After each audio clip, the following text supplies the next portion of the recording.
اللہ کی عطا قابلیت پر موقوف نہیں، کیونکہ قابلیت حادث ہے۔ قدیم حادث پر موقوف نہیں، کیونکہ اللہ کی ذات قدیم ہے۔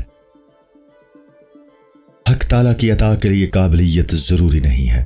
جب عطا ہوتی ہے تو قابلیت خود پیدا ہو جاتی ہے۔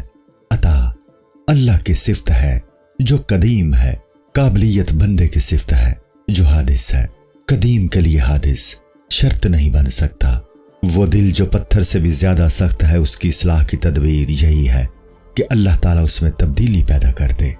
اللہ جب چاہتا ہے تو پتھر جیسے دل کو تبدیل کر کے اس میں قبول کرنے کی صلاحیت پیدا فرما دیتا ہے۔ اللہ کی طرف سے جو فیض اور عطا ملتی ہے اس کی دو قسمیں ہیں، فیض اقدس اور فیض مقدس۔ فیض اقدس وہ ہے جس میں استعداد شرط نہیں ہے، اور فیض مقدس ارواح کی طرف سے آتا ہے، اور یہ بقدر قابلیت اور استعداد پہنچتا ہے۔ حضرت موسیٰ علیہ السلام کی لاٹھی اور ید بیضا فیض اقدس کی مثالیں ہیں۔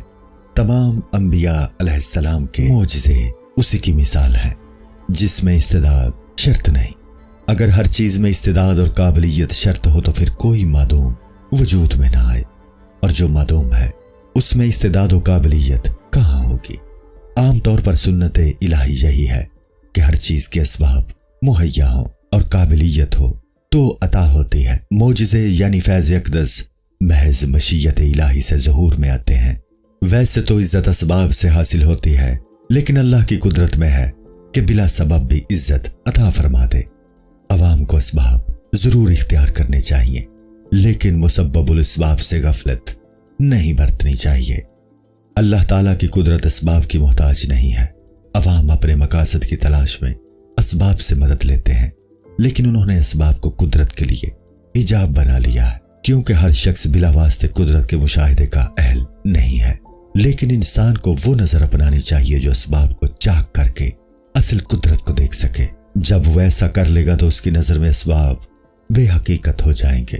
جان لو کہ ہر خیر و شر باری تعالیٰ ہی کی طرف سے ہے۔ اسباب محض خیالی چیزیں ہیں، اور ان کا مقصد یہ ہے کہ انسان پر کچھ زمانہ غفلت کا گزرے اور غیب پر ایمان کے فضائل حاصل ہو سکیں۔